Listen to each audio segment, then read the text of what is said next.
was almost at the end of getting all our shit together, and they sort of pushed into, so we want to tick all this shit off and mark all this shit off. And I was like, well, I really need this space to finish getting your stuff together. And the guy just goes, well, you could have had it all ready for us in the first place.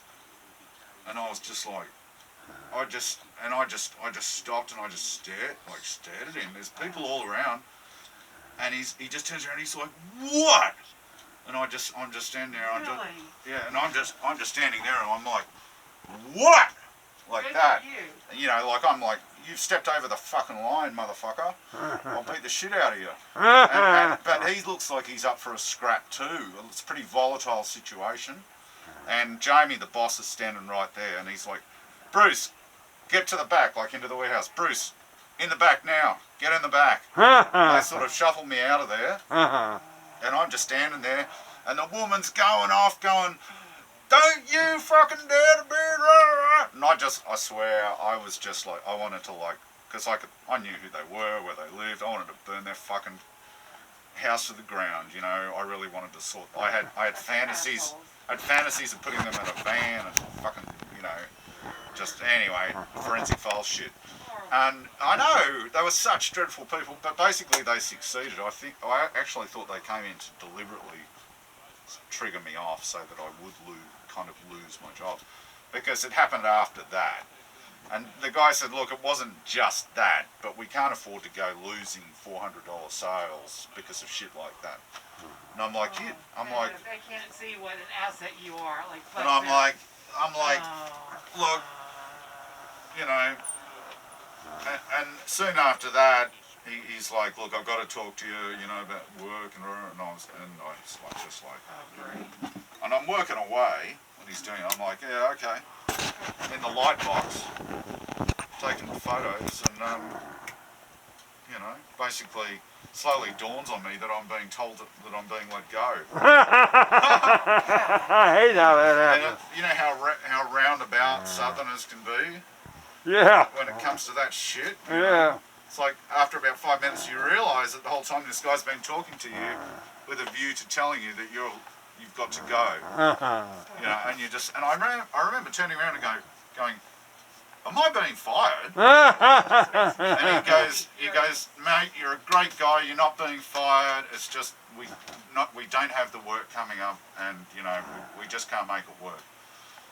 And I just took the check, I just walked out the door, and that was it. Oh well, it had been a good job for you, I thought. It was good for 6 months. And it was interesting. I'm trying to think about that. I was thinking about times I've been fired. It got to the point where I wasn't even fired. I'd fired myself, you know. I mean, I was going out of business. 6 months is I went to see these guys that were great to me at LTM. And Bob Wisabisky, it was his name, and they were still willing to give me credit, you know, and carry me, and I didn't know how far. I look back on it and I go, and my back was all tore up. I mean, my back was about to break. And the discs were really squished together bad, you know. So I physically couldn't do things anymore. So I took a year in Florida. That year I made $6,000, you know. And then I came back and I joined the union. So I'd have, that was a good thing. so I could get work, and I worked through the union. Working through the union is a whole different thing. You still got to get your own jobs in movies, and then you got to call them in. They don't really give you work, though they do sometimes. Like they gave me a job on a union shoot up in the mountains.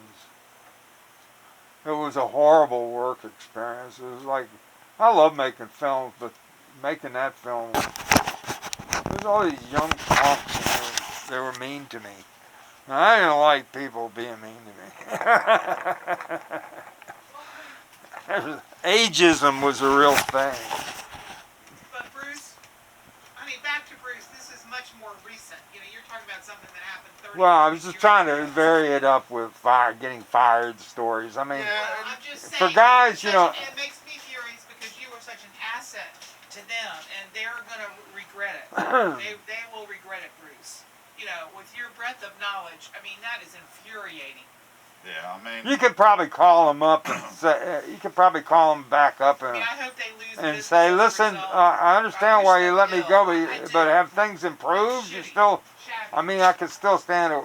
You know, I mean, unless you're humiliated by doing that, you know, you're never going to work out.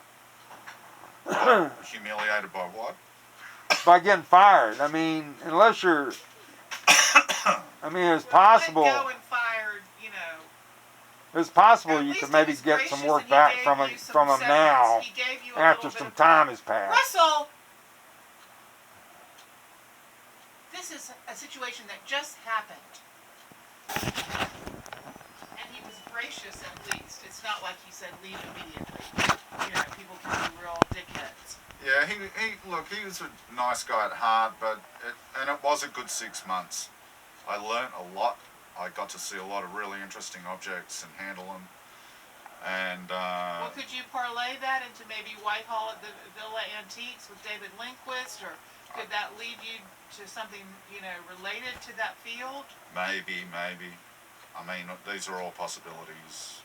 So Well, tell I just haven't pursued them. Yeah, exactly. You know. Okay, tell me to the camera because I got that's 6:39, 6 minutes 39 seconds.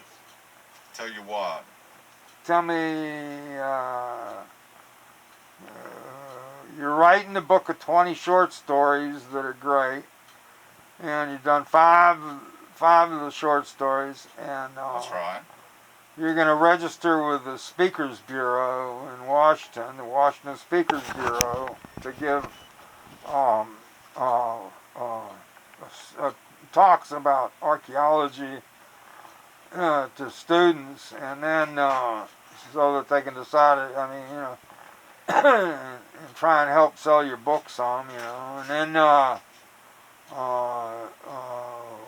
we're going to see that book Ode to Odin come out with Russell Crowe in it eventually.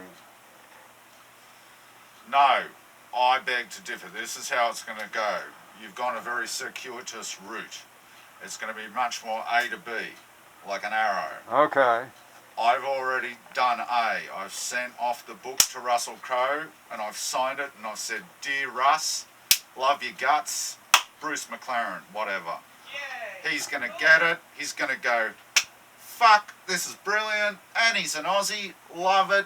I can be the Odin. I can win another Academy Award. Love it. Agent, put it into the works. You know, Mr. MacLaren, you know, we're going to have to negotiate a blah blah blah. Do you want to write a screenplay? Do anything? No.